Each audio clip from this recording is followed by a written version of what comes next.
چھوٹے پن جاؤ، نیچے جھک جاؤ، نیچے پڑ جاؤ، تاکہ اللہ پاک پچھلے سال کے سارے گناہوں پر قلم پھیر۔ رمضان کا مطلب ہے جل جانا، رمضان، رمضان یرمض، جل جانا۔ تو رمضان کے مہینے کا نام رمضان کیوں رکھا گیا ہے؟ کہ اس میں اللہ تعالیٰ پچھلے سال کے سارے گناہوں کو جلا کے ختم کر دیتا ہے، اس لیے روزے کے مہینے کا نام رمضان رکھا گیا ہے۔ تو میرے بھائیو، یہ اللہ کے دربار میں کمائی کا سیزن آ رہا ہے۔ رمضان، شہر رمضان الذی انزل فیہ القرآن، اسی میں میرے نبی کو نبوت ملی، رمضان میں نبوت ملی۔ ہر نبی کو رمضان میں کتاب ملی۔ یکم رمضان کو ابراہیم علیہ السلام پہ کتاب سے آئے، 2 رمضان کو موسیٰ علیہ السلام پہ تورات آئی، 6 رمضان کو داؤد علیہ السلام پہ زبور آئی، 12 رمضان کو عیسیٰ علیہ السلام پہ انجیل آئی، 21 رمضان پیر کی رات میرے نبی پر اللہ کا قرآن آیا اور نبوت کا تاج پہنایا۔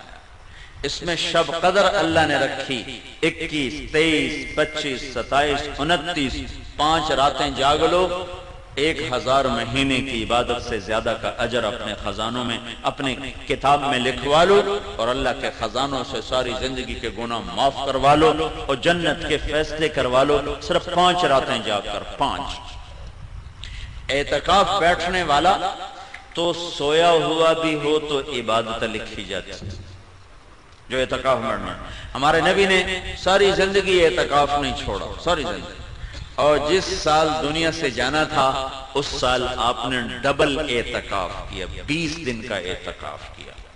نہیں، آپ نے 11 ہجری میں آپ کا وصال ہوا ہے، تو 10 ہجری کا جو رمضان آیا اس میں آپ نے 20 دن کا اعتکاف فرمایا۔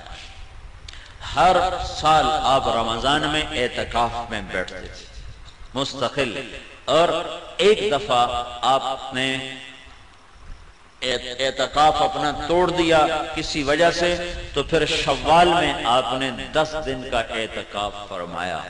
اعتکاف کرنے والا ایسا ہے جیسے اللہ کے دربار پہ جا کے بیٹھ گیا، جو سخی کے در پہ بیٹھتا ہے وہ لے کے ہی اٹھتا ہے۔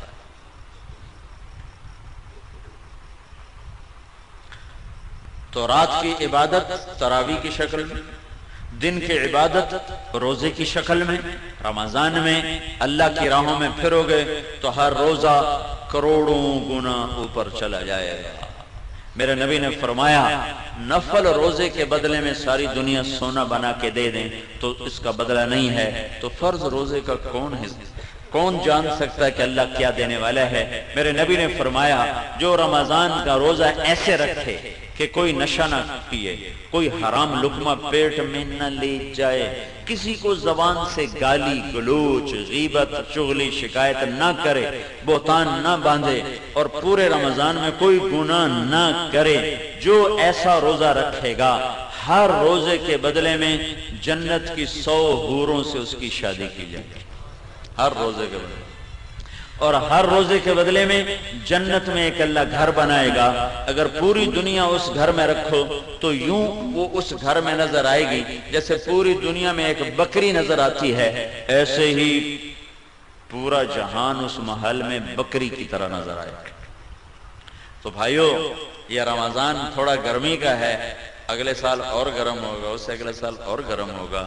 یہ میرے رب کا امتحان ہے اپنے بندوں کے لیے، تھوڑے وقتوں کا کہ اللہ 50,000 سال کے دن کی گرمی کی بھوک اور پیاس سے بچائے گا۔ کان مقدارہ 50,000 سنہ، جس کی لمبائی 50,000 سال کے برابر ہے، اللہ اس سے ہماری حفاظت فرمائے گا۔ اور باب الریان، جنت کے 8 دروازے ہیں، ایک دروازے کا نام ہے ریان، وہ روزہ رکھنے والوں کے لیے ہے، روزے داروں کو اس سے جنت میں اللہ تعالیٰ داخل فرمائے۔ تو روزے کا مطلب منہ بند کرنا نہیں ہے، روزے کا مطلب ہے آنکھ بھی روزہ رکھے، حرام نہ دیکھے، کان بھی روزہ رکھیں، حرام نہ سنیں، زبان بھی روزہ رکھے، گالی غیبت چغلی نہ ہو، ہاتھ بھی روزہ رکھے، غلط نہ تولے، غلط نہ لکھے، ظلم نہ کرے، پاؤں بھی روزہ رکھیں، غلط محفل کو چل کے نہ جائیں۔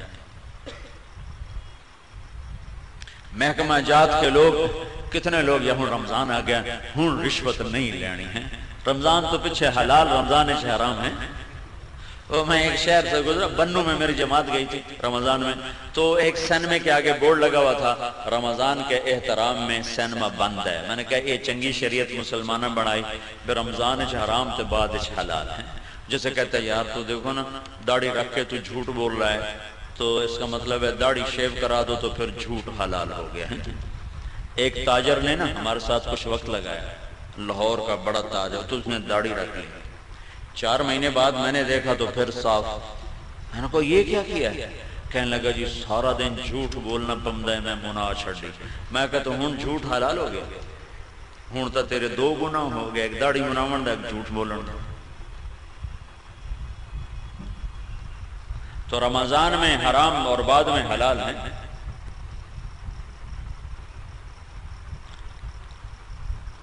تو جو شریعت میرے رب نے حرام کیے، شریعت میں جن چیزوں کو حرام کہا ہے وہ رمضان میں بھی حرام ہے، بعد میں بھی حرام ہے۔